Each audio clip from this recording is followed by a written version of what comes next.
Detrás de todo gran criminal hay una red de cómplices, personas que lo ayudan a ocultar el dinero, a falsificar documentos, a poner propiedades a su nombre para que nadie descubra la verdad. En el caso de Alejandro Moreno Cárdenas, esa red estaba compuesta por las personas más cercanas a Alito, su hermano, su mejor amigo, su colaborador de confianza, personas que pusieron sus nombres en escrituras públicas, que firmaron documentos ante notarios, que recibieron millones de pesos en propiedades mientras juraban que todo era legal. Esta no es solo la historia de un político corrupto, es la historia de una familia y un círculo cercano que se convirtieron en cómplices de uno de los fraudes más grandes en la historia de Campeche, y de cómo hasta el día de hoy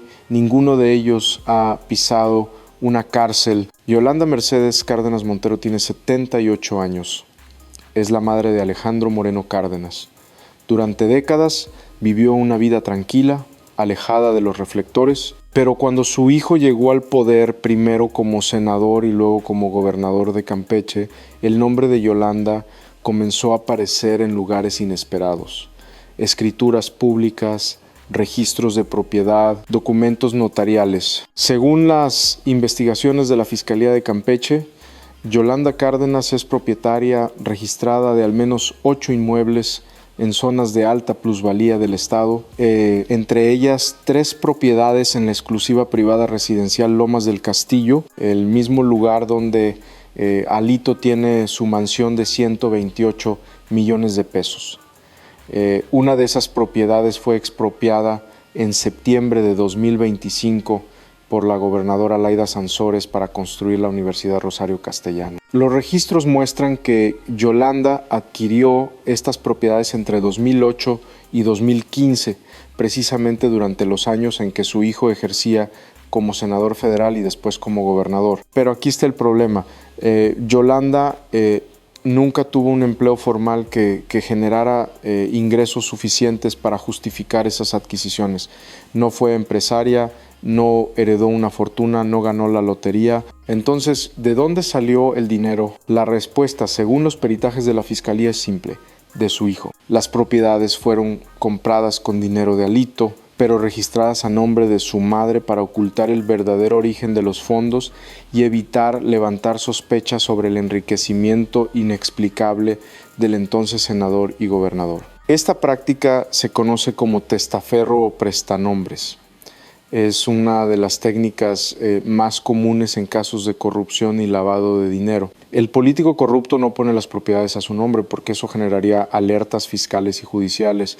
En lugar de eso, usa familiares cercanos, personas de confianza que legalmente son propietarias de lo que en la práctica solo están prestando su nombre. Uno de los casos más documentados es el de un terreno de 50,000 metros cuadrados en Lomas del Castillo, registrado a nombre de Yolanda Cárdenas. Según la escritura pública, Yolanda compró el terreno en 2010 por 20 millones de pesos, pero los peritajes posteriores determinaron que el valor real del terreno en ese momento era de al menos 45 millones de pesos. Es decir, el precio declarado fue menos del 50% del valor real. ¿Cómo es posible esa diferencia? Porque el vendedor no era un extraño, era una empresa vinculada a un colaborador cercano de Alito. La transacción fue en esencia una simulación. El dinero cambió de manos, sí, pero el precio fue manipulado deliberadamente para evitar pagar impuestos y para ocultar el verdadero flujo de dinero. Cuando la Fiscalía intentó interrogar a Yolanda Cárdenas sobre estas transacciones, ella se negó a declarar. Sus abogados presentaron recursos legales argumentando que debido a su edad y a problemas de salud no estaba en condiciones de enfrentar un proceso judicial, y hasta el día de hoy Yolanda no ha sido procesada. En declaraciones públicas, Alito ha defendido a su madre con vehemencia. Dice que ella es una mujer honesta, que las propiedades fueron adquiridas con ahorros familiares, que todo está debidamente documentado y que las acusaciones en su contra son parte de una campaña de persecución política. Pero los documentos cuentan otra historia. Una historia en la que una madre anciana fue usada por su hijo para ocultar un patrimonio ilícito y en la que, quizás sin entender completamente las consecuencias, se convirtió en cómplice de un fraude millonario. La pregunta ética es compleja. ¿Es Yolanda Cárdenas una criminal que debe ser castigada o es una víctima manipulada por su propio hijo? La ley dice que quien presta su nombre para ocultar delitos también es responsable, pero en la práctica, procesar a una mujer de 78 años, madre de un político poderoso, es políticamente complicado y Alito lo sabe. Por eso puso las propiedades a su nombre. Gabriel Emigdio Moreno Cárdenas es el hermano menor de Alito. A diferencia de su hermano, Gabriel nunca tuvo una carrera política destacada.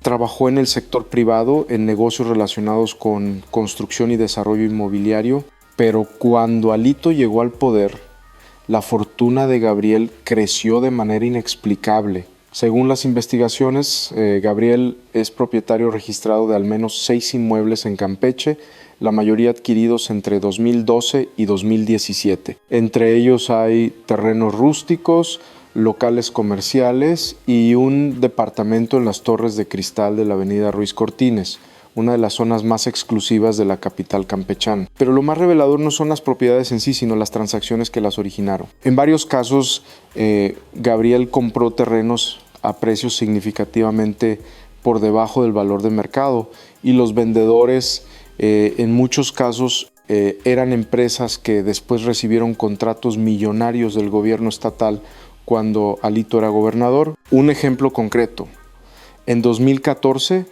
Gabriel compró un terreno de 30,000 metros cuadrados en una zona de desarrollo comercial por 800,000 pesos. 6 meses después, el gobierno de Campeche, encabezado por Alito, anunció la construcción de una carretera que pasaría justo al lado de ese terreno, incrementando su valor de manera exponencial. Para 2016, el terreno valía más de 5 millones de pesos. Gabriel lo vendió por 4.8 millones, obteniendo una ganancia de casi 4 millones de pesos en menos de 2 años. ¿Casualidad? Difícilmente, porque Gabriel no fue el único beneficiado por decisiones gubernamentales que casualmente incrementaron el valor de sus propiedades. Hubo un patrón, y ese patrón sugiere que Gabriel tenía información privilegiada sobre proyectos de infraestructura y desarrollo urbano, información que solo podía venir de su hermano el gobernador, pero Gabriel no solo se benefició de propiedades, también recibió contratos. Una de las empresas de Gabriel,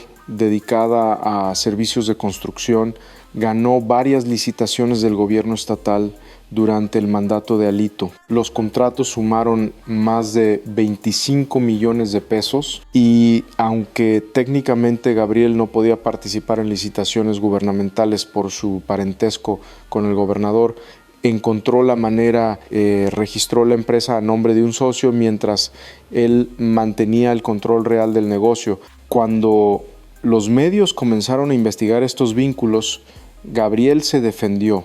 Mi empresa ganó las licitaciones porque presentó las mejores propuestas, que todo fue transparente y que su parentesco con el gobernador no influyó en las decisiones. Pero los documentos obtenidos por periodistas a través de solicitudes de transparencia mostraron que en varias ocasiones la empresa de Gabriel fue la única que presentó propuesta, es decir, no hubo competencia real. Esta práctica, conocida como nepotismo, es ilegal en México.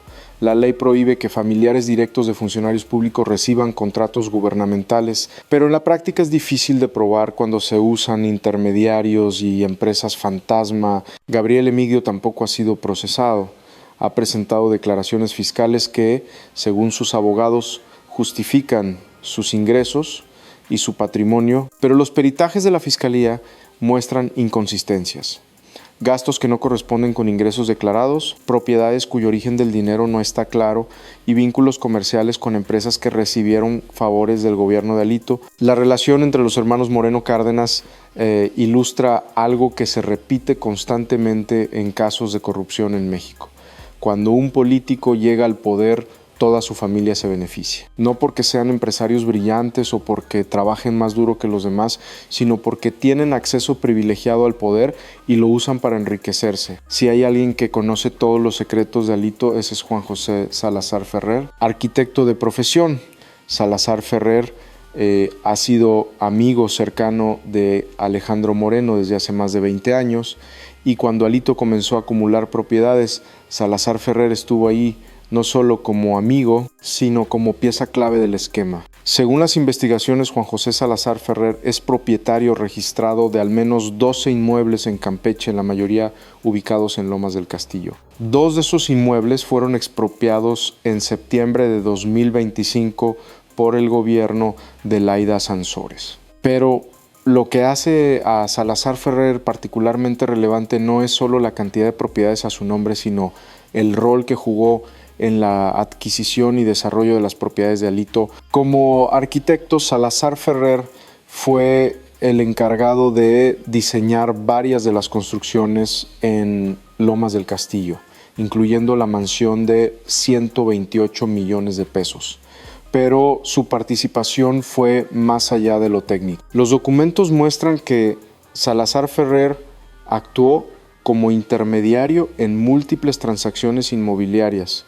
Compraba terrenos, los desarrollaba y luego los vendía a Alito o a sus familiares a precios que no correspondían con el mercado. Un caso emblemático, en 2011 Salazar Ferrer compró un terreno de 4,000 metros cuadrados en Lomas del Castillo por 5 millones de pesos. Construyó una residencia en ese terreno con un costo aproximado de 8 millones de pesos y en 2013 vendió la propiedad completa a una empresa vinculada a Alito por apenas 6 millones de pesos. Es decir, vendió por menos de lo que le costó construir.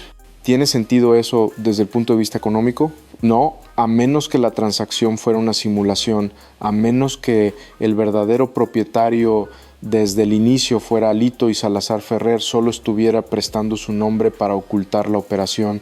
Los peritajes de la Fiscalía también revelaron que Salazar Ferrer recibió múltiples transferencias bancarias vinculadas a Alito y a empresas controladas por él entre 2010 y 2018. Las transferencias sumaron más de 35 millones de pesos. Cuando se le preguntó sobre estos movimientos, Salazar Ferrer dijo que eran pagos por servicios profesionales de arquitectura y consultoría, pero los montos son desproporcionados. Ningún arquitecto, por más exitoso que sea, cobra 35 millones de pesos en honorarios en 8 años, trabajando para un solo cliente en un mercado como Campeche. Además de su rol como testaferro, Salazar Ferrer también se benefició directamente del poder de Alito. Su firma de arquitectura recibió varios contratos del gobierno estatal para diseñar edificios públicos, supervisar obras y realizar estudios de impacto urbano. Los contratos sumaron más de 40 millones de pesos durante el gobierno de Alito. Pero hay algo más. Salazar Ferrer no solo diseñó propiedades para Alito, también fue quien coordinó la logística de muchas de las transacciones. Él conocía a los notarios que firmaban las escrituras con valores falsos. Él sabía qué empresas usar para simular compraventas. Él entendía cómo estructurar las operaciones para que no levantaran sospechas inmediatas. En otras palabras, Salazar Ferrer no era solo un cómplice pasivo, era el arquitecto del fraude, literalmente. Cuando la Fiscalía intentó interrogarlo, Salazar Ferrer se acogió a su derecho de no declarar. Presentó recursos legales argumentando que las investigaciones en su contra estaban viciadas, que las pruebas habían sido obtenidas ilegalmente y que todo era parte de una persecución política contra Alito, y hasta diciembre de 2025 no ha sido procesado. La relación entre Alito y Salazar Ferrer es un ejemplo clásico de cómo funcionan las redes de corrupción. El político necesita personas de confianza que puedan manejar las operaciones ilícitas sin dejar rastro directo hacia él. Y esas personas, a cambio de su lealtad y su silencio, se enriquecen. Es una relación simbiótica. Uno no puede existir sin el otro. Si Salazar Ferrer era el arquitecto externo del fraude, Claudio Cetina Gómez era el hombre interno, Durante el gobierno de Alito en Campeche, 2015-2019, Cetina Gómez ocupó el cargo de jefe de la oficina del gobernador, un puesto de enorme poder porque el jefe de oficina es quien controla el acceso al gobernador, quien maneja su agenda, quien sabe todo lo que pasa dentro del gobierno. Cetina Gómez no solo tenía acceso privilegiado a la información, también tenía autoridad para firmar documentos en nombre del gobernador, para autorizar gastos y para coordinar con otras secretarías del gobierno estatal. Y según las investigaciones, usó ese poder para facilitar las operaciones ilícitas de Alito. Los documentos muestran que Cetina Gómez aparece como propietario de al menos 4 inmuebles en Campeche, adquiridos entre 2016 y 2018, cuando ejercía como jefe de oficina. Su salario en ese puesto era de aproximadamente 80,000 pesos mensuales. En 4 años habría ganado alrededor de 3.8 millones de pesos. Pero las propiedades registradas a su nombre tienen un valor conjunto de más de 15 millones de pesos. ¿Cómo un funcionario público con un salario de 80,000 pesos mensuales puede adquirir propiedades por 15 millones?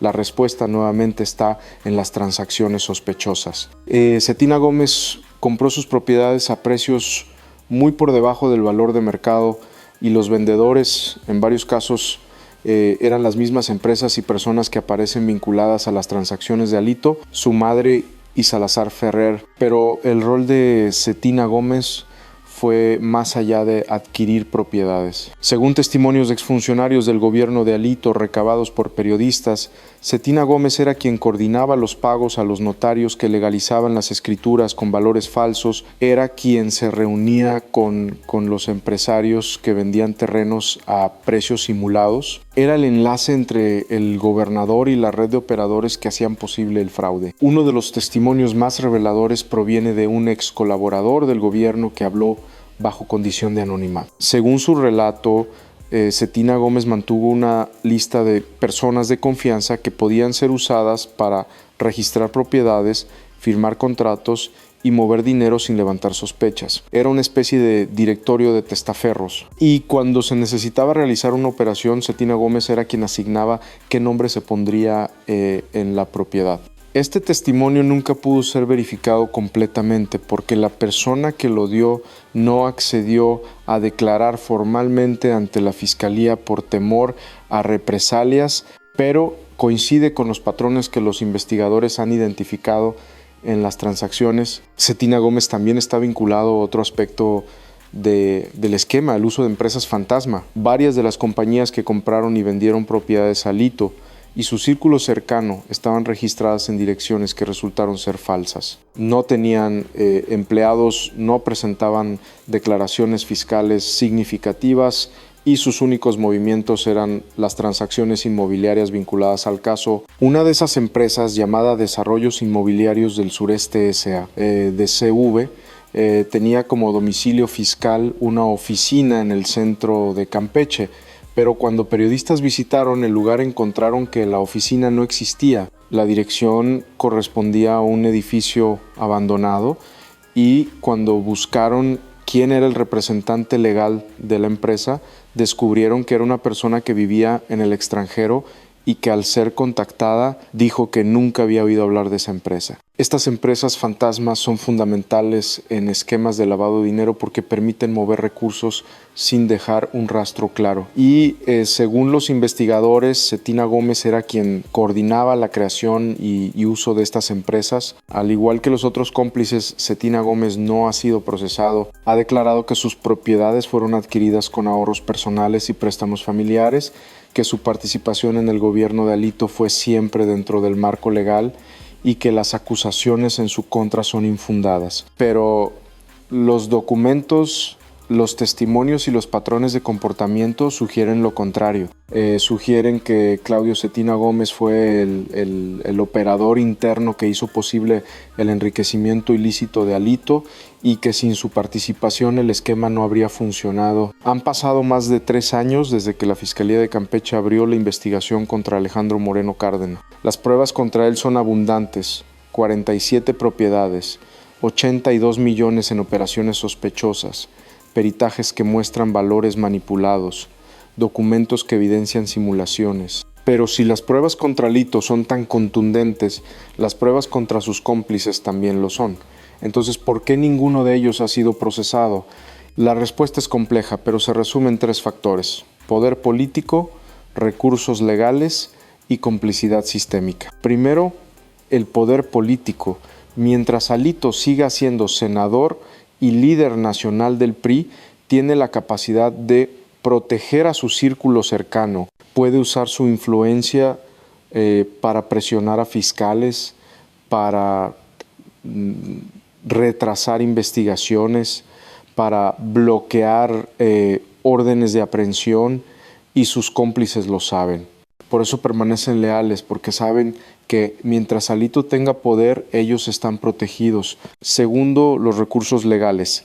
Yolanda Cárdenas, Gabriel Emigdio, Juan José Salazar Ferrer y Claudio Cetina Gómez tienen acceso a los mejores abogados del país. Han presentado decenas de amparos, recursos de revisión, solicitudes de nulidad. Cada uno de estos recursos retrasa el proceso judicial semanas, meses, a veces años. Y mientras el sistema legal mexicano siga siendo tan burocrático y lento, los acusados pueden alargar indefinidamente su procesamiento. Tercero, la complicidad sistémica, porque para procesar a los cómplices de Alito, habría que procesar también a los notarios que firmaron las escrituras falsas, a los funcionarios que autorizaron los permisos de construcción, a los banqueros que permitieron las transferencias sospechosas, y eso implicaría abrir una caja de Pandora que revelaría cuán profunda es la corrupción en Campeche y en México.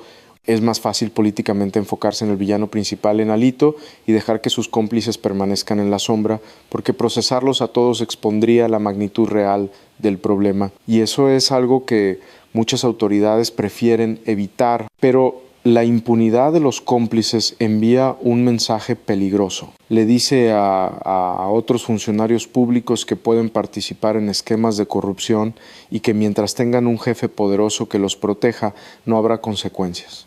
Le dice a las familias de políticos corruptos que pueden prestar sus nombres para ocultar fortunas ilícitas y que nadie los tocará. Le dice al sistema que la lealtad política es más importante que la ley, y ese mensaje perpetúa el ciclo de corrupción. Porque si los cómplices de Alito quedan impunes, los cómplices de otros políticos corruptos también lo harán. Y así, generación tras generación, la corrupción se convierte en una tradición familiar, en algo que se hereda, se enseña, se normaliza. Esta es la historia de Yolanda Cárdenas, Gabriel Emigdio, Juan José Salazar Ferrer y Claudio Cetina Gómez. 4 personas que de diferentes maneras y por diferentes razones se convirtieron en cómplices del fraude de Alito. 4 personas que se enriquecieron mientras el pueblo de Campeche sufría, y 4 personas que hasta el día de hoy no han rendido cuentas ante la justicia.